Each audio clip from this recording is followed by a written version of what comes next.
हम दोनों ने साथ में रेस्क्यूज करने शुरू करे। एकदम रास्ते से जा रहे थे, हमको हमारा फर्स्ट रेस्क्यू मिला, पुकार का फर्स्ट रेस्क्यू मिला, तितली। उसका नाम तितली था, उसको स्किन एलर्जी थी बहुत ज़्यादा। तो वहाँ से धीरे धीरे करके हमने फिर ऑर्गेनाइजेशन बनाई, पुकार नाम रखा।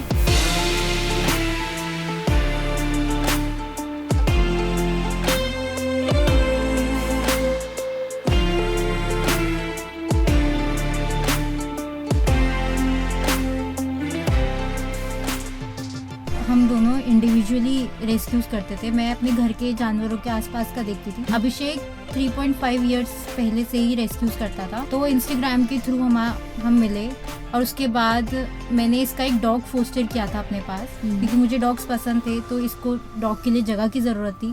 तो मैंने फिर एक डॉग अभिषेक का फोस्टर किया था। उसके बाद से मैंने देखा उसकी सफरिंग और ये सब चीज़ें, मेरे को पता चला रेस्क्यूज कैसे होते हैं, क्या क्या चीज़ें होती हैं। उसके बाद मुझे भी ये चीज़ ट्रिगर करी कि हमको ये हेल्प करनी चाहिए। करना मैं भी चाहती थी बट डायरेक्शन नहीं थी। कोई साथ में होता है तो आपको सपोर्ट मिलता है। तो फिर हम दोनों ने साथ में रेस्क्यूज करने शुरू करे। एकदम रास्ते से जा रहे थे, हमको हमारा फर्स्ट रेस्क्यू मिला, पुकार का फर्स्ट रेस्क्यू मिला, तितली। उसका नाम तितली था, उसको स्किन एलर्जी थी बहुत ज़्यादा। तो वहाँ से धीरे धीरे करके हमने फिर ऑर्गेनाइजेशन बनाई, पुकार नाम रखा। पुकार नाम अभिषेक ने रखा है, इसकी फुल फॉर्म भी है। इसकी फुल फॉर्म है people united to kindle animal aid and rehabilitation. मैं देहरादून के ऑलमोस्ट सारे जितने भी रेस्क्यू सेंटर्स हैं, जितने भी NGOs हैं, उन सब के साथ मैंने काम किया है। फिर हम ऐसे ही, मैं एक बार शेल्टर गया तो शेल्टर में एक डॉगी था जिसको डॉग बाइट्स थे। वहीं शेल्टर में ही फाइट हुई थी और कुत्तों ने उसको काट लिया था, छोटा डॉगी था। तो वहाँ की जो दीदी थी शेल्टर की, उन्होंने मुझसे पूछा कि फोस्टर करेगा आज के लिए। मतलब मैंने कहा ठीक है, मैं कर लूँगा। तो मैं करा और उसकी हालत ख़राब थी। डॉक्टर पे ले गया, घर ले आया, जितना हो सकता था अपनी तरफ से करा।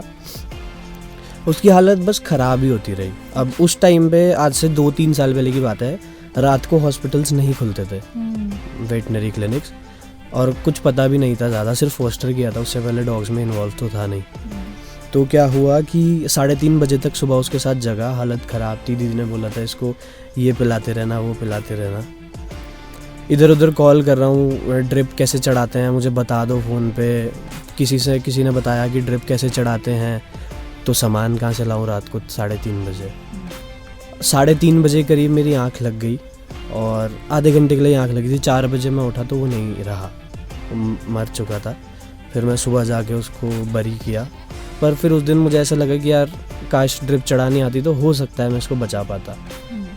तो फिर मैंने धीरे धीरे सड़क से कुत्ते उठाए, अकेले ले जाना शुरू किया हॉस्पिटल, ले जाना शुरू किया। इस चीज़ में फिर इतना मज़े आने लगे, जब उनको ठीक करके वापस छोड़ते थे तो बहुत मज़ा आता, बहुत मतलब ऐसा लगता था कि बस अपना बच्चा ठीक हो गया, ऐसे वाला फील आता था। तो ऐसे उठाते हॉस्पिटल में देख देख के ड्रिप चढ़ाना सीख लिया। फिर मेरे को किसी ऑर्गेनाइजेशन ने बुलाया, वहाँ पे एक अवार्ड दिया। तो उस अवार्ड सेरेमनी में एक डॉक्टर आ रखे थे, जिनके पास मैं मोस्टली अपने डॉग्स ले जाता था। वी केयर पेट क्लिनिक है। अच्छा। तो उन्होंने बोला कि जब तेरे को इतना सारा काम आता तो वाई नॉट जॉइन क्लिनिक। तो मेरे को और सीखना था डॉगीज़ के लिए, क्योंकि बहुत बार ऐसा होता है ड्रिप तो चढ़ानी आ गई पर कैनुला जिससे ड्रिप जाती है वो नहीं आता। तो फिर मैंने क्लिनिक ज्वाइन किया, वहाँ पे 1 साल काम किया। फिर मेरे को इतना तो आ गया कि मैं, अगर डॉक्टर भी नहीं है मेरे पास तो मैं बेसिक ट्रीटमेंट दे सकता हूँ। तो वो सीखा। फिर 1 साल बाद जॉब छोड़ दिया। फिर तब तक मुझे अंजलि मिली। अच्छा। हाँ, फिर हमने साथ में रेस्क्यूज़ करने शुरू करे और अब यहाँ तक आ गए हैं कि हम पिछले 1 साल में हम 150+ जानवर उठा चुके हैं और ठीक कर चुके हैं। अब हमारे घर वालों ने बहुत सपोर्ट किया है। हमारा मतलब सोल सपोर्ट हमारे घर वालों से ही रहा है, मतलब बहुत ही ज़्यादा। मेरे पापा नहीं है, अब मेरी मम्मी है, पर मेरी मम्मी ने मुझे इतना सपोर्ट किया। रिश्तेदारों ने बोला, दादी ने बोला, मम्मी के घर वालों की तरफ से, पापा के घर वालों की तरफ से इतना प्रेशर, मोहल्ले वाले कि तेरा कुत्ते घर में है तो भौंकते भी हैं, है ना। जब वो एक साथ भौंकते हैं तो इतना शोर हो जाता है कि झेला ना जाए, तो लोग बहुत बोलते हैं।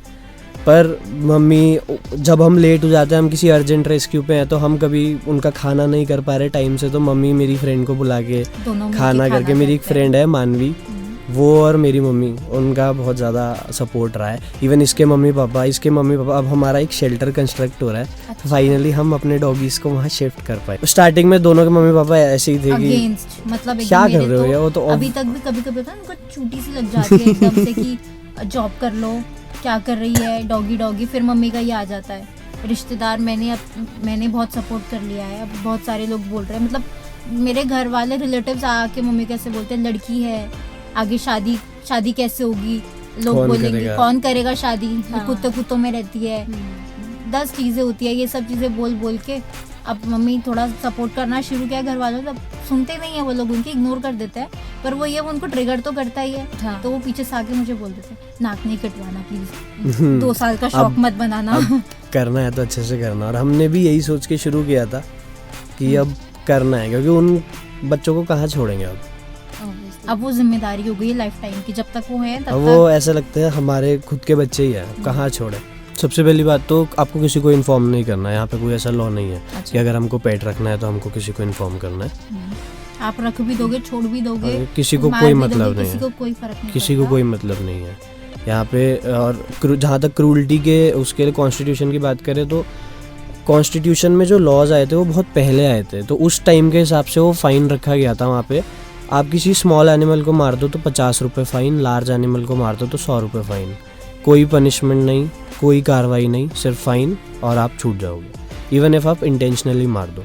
पर वो उस टाइम पे रखा गया था, जो कॉलोनियलिज्म हुआ था इंडिया में बहुत पहले 1800 में, तब से रखा हुआ था। उस टाइम पे 50-100 जायज़ था, बहुत बड़ी अमाउंट हो। पर आते आते हर चीज़ में अमेंड हो गया, हर चीज़ आगे इतनी तरक्की कर गई, पर इस चीज़ पे किसी ने ध्यान नहीं दिया।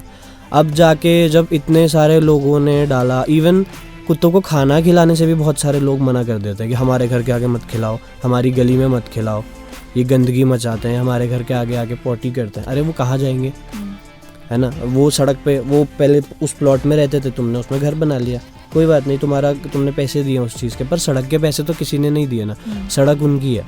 वो सड़क पे भी अगर तुम्हें इस चीज़ से दिक्कत है तो फिर वो गलत है। आप अपने एरिया तक ये कर सकते हो, उसके बाहर भी अगर आप कर रहे हो तो गलत है। अब उन्हें खाना नहीं मिलेगा, पानी नहीं मिलेगा, कहाँ जाएंगे, कैसे जिएंगे। हम ये अपील करना चाहेंगे नॉर्मल पब्लिक से कि आप सड़क को, आप अपने कमरों से बाहर निकलो, घर से बाहर निकलो, देखो कितने प्यारे प्यारे कुत्ते बैठे रहते हैं। अब वो भी पूरे ही कुत्ते हैं, कुछ अलग नहीं है उनमें भी। इवन इंडीज़ की इम्यूनिटी ब्रीड डॉग से ज़्यादा ही होती है, क्योंकि वो यहाँ के लोकल है ना, उनको अडेप्ट कर रखा है उन्होंने, यहाँ का नेचर पूरा। तो हमारी यही रिक्वेस्ट रहेगी कि जितना ज़्यादा हो सके आप NGO से अडॉप्ट करो डॉगीज़, जितना ज़्यादा हो सके आप, जो लोग इस चीज़ में काम अच्छा कर रहे हैं उनको सपोर्ट करो। किसी भी चीज़ में आप सपोर्ट कर सकते हो, आप इवन आप हेल्प कराने भी आ सकते हो। 10 चीज़ें होती हैं ही नहीं, बिल्कुल नहीं। आप सड़क का कुत्ता कोई अडॉप्ट ही नहीं करना चाहता, वो क्या लेना चाहते हैं, खरीद के ब्रीड वाला कुत्ता लेना चाहते हैं। सड़क के कुत्ते तो उनके लिए वो चींटी है, वो जो मसल के निकल जाते हैं, गाड़ी मार के चली जाएगी, कोई डंडा मार देगा, कोई पत्थर मार देगा। आपने पत्थर मार दिया, पर आपके पत्थर मारने की वजह से जो उसकी आँख के ऊपर चोट लगी, और उसके ऊपर आँख पे ना वो चाट सकता, ना वो अपना ट्रीटमेंट कर सकता खुद, उस पर मक्खी बैठी, उसके कीड़े पड़े, उसका पूरा मुंह खा गए वो कीड़े, एक आँख खा गए पूरी। आपके एक ज़रा से, सिर्फ इस चीज़ से कि आपको नहीं पसंद, आपके एक ज़रा से पत्थर मारने से उसके लिए कितनी बड़ी दिक्कत हो गई, ये सारा पूरा सोचना चाहिए इंसानों को।